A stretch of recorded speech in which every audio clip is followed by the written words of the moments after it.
Apparently, companies as big as Apple and Microsoft are on their way to becoming carbon neutral. But what does that really mean? Big claims like this are often based on carbon offsets, where companies compensate for their carbon emissions by putting money into projects that are supposed to get carbon out of the atmosphere or prevent it from getting there in the first place, often through planting trees or storing carbon in the soil.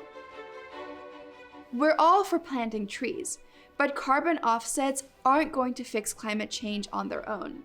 A recent study by Carbon Brief found that 43% of the offsetting projects they examined were overstating their ability to reduce emissions, and more than 70% of the projects were found to be causing harm to local indigenous communities, who represent only 6% of the global population, but act as stewards for more than 40% of Earth's remaining intact ecosystems.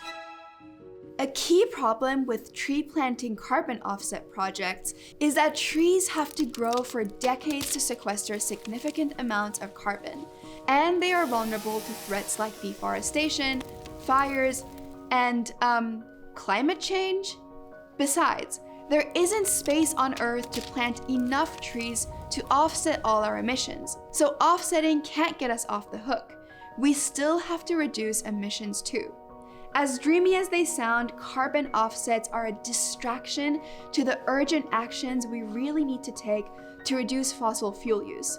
And we need to push our governments and corporations to take real action against climate change.